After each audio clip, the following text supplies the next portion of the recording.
You're listening to the Angela Henderson Online Business Show, episode 248.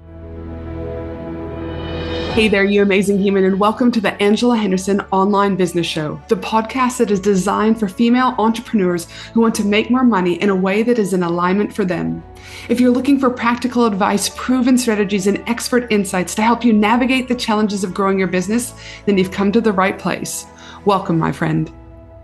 I am your host, Angela Henderson, a proud Canadian living in beautiful Australia, and I'm a business coach, consultant, and strategist who has helped thousands of women around the world build successful businesses. Through solo episodes and interviews with successful business owners, industry experts, and thought leaders, you'll get insider insights into what it takes to succeed in today's digital age.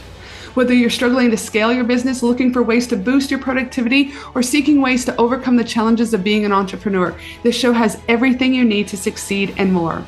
So subscribe, pop your headphones on, and get ready to creating the business and life you deserve today by allowing the Angela Henderson Online Business Show help you create a winning strategy, develop the right mindset, and build lasting wealth. Well, hey there, and welcome back to another awesome episode of the Angela Henderson Online Business Show. I'm your host, Ange, from Angela Henderson Consulting, where I'm an international award-winning business consultant and coach who has helped women around the world make more money by creating a personalized business strategy and mastering their mindset so they get to create a business and life they love and want to show up to every single day. Today's episode is an Ask Ange episode where I'll be answering a question from one of my listeners. Today's question is coming from the amazing Sarah Walkerden from the Rural Copywriter here in Australia. She says, Ange, how to achieve a consistent flow of high quality clients? She went on to say, I work specifically for rural and regional businesses plus agriculture. So niche is well defined. I have a strong website with strong SEO, so it ranks well with agriculture copywriting and similar. Every now and again, I get a rush of clients and I'm ridiculously busy for a couple months, but then nothing. I post regularly on my social media, mainly Facebook. Hubby and I also run a free digital magazine to help increase our reach across our brands. We have a lot of experience in digital marketing and business, but we still struggle with getting traction to competitive spaces and achieving the lead flow on autopilot. We're either rushed off our feet or dead quiet. First of all, thank you so much, Sarah, for sharing with me not only your question, but also giving me some additional background information. This is super, super helpful. So let's start with, this sounds like from the information you sent through that this is a top of funnel program, meaning there are simply not enough people knowing about you to keep up with the consistent flow of high quality clients that you're wanting. And with the top of funnel problem, what we're looking at is how do we increase your visibility, keeping in mind there are only 3 ways to gain visibility, which is organically, through partnership, or paid. With organic, you can 100% still get clients, but this is depending on getting your information seen within the Facebook or whatever algorithm, platform of choice you're using. And it takes your time to post, meaning you will grow, but at a much slower pace. It's like up and down, up and down. And let me note, there's nothing wrong with going at a slower pace as long as you're okay with it. You're also already doing some great organic visibility strategy with your SEO strategy and posting on socials. Again, these are great, but one of the things that I'd want to kind of dig a little bit deeper is that I would just want to make sure that you're checking with Google Analytics every month to make sure you're getting an ROI by showing up on these platforms. And also, how are you tracking where your clients are coming from, Sarah? Knowing where your clients are coming from will help you to optimize and put more fuel to doing more of what is working. So always go and take a look at Google Analytics. What other options you have? What other options have you potentially thought about when it also comes to organic? You could explore a podcast, a YouTube channel, again, only if this is what you want and is in alignment for you, or you could be a guest on other podcasts based on your particular niche, but also geographic location. But also exploring how are you increasing your newsletter database with lead magnets or paid or unpaid workshops.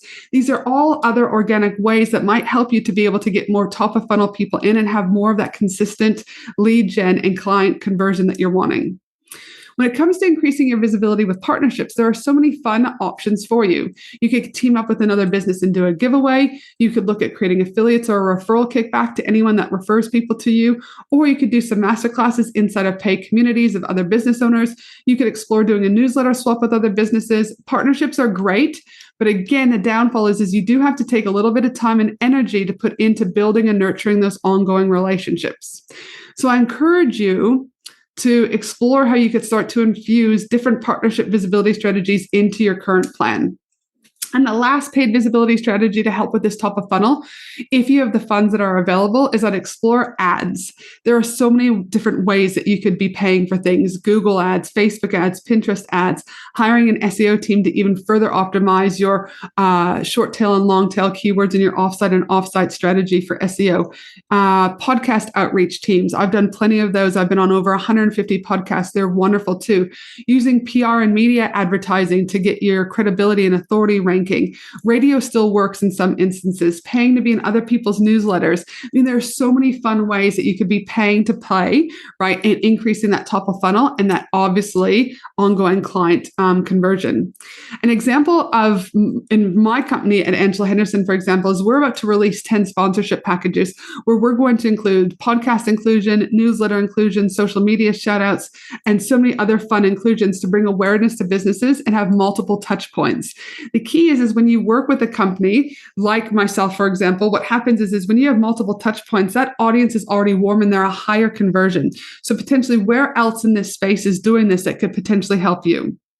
Again, regardless of what you're doing via organic, partnership, or paid, it is imperative, as I mentioned above, to always be looking at your data and tracking your return on investment. I hope I was able to answer your question, Sarah, and to start to give you some fresh ideas and to see things through a different lens on what you and your husband might do to grow your business and get those high quality client leads coming through. And if you're listening to this podcast and you're needing to get clarity around the next steps on what you should do to grow your business and make more money, be sure to head to my website, angelahenderson.com.au, and check out the variety of different ways that I can support you depending on where your business is at, startup, growth, or scale phase, as I'd love to be able to support you in whatever way that looks like for you. Lastly, before we wrap up this episode, if you haven't already subscribed to the podcast, please hit the follow button on Spotify or the plus button in Apple, and you'll get each new episode straight to your podcast app. And if you haven't left me a review, please do so. I love reading your reviews. They absolutely light me up, but it also motivates me to keep on going. Podcasts are not easy to produce every single week. But for now, have a fabulous day, you amazing human. And I look forward to you joining me on another podcast episode of the Angela Henderson Online Business Show. Bye for now. Thanks for listening to the Angela Henderson Online Business Show, www.angelahenderson.com.au.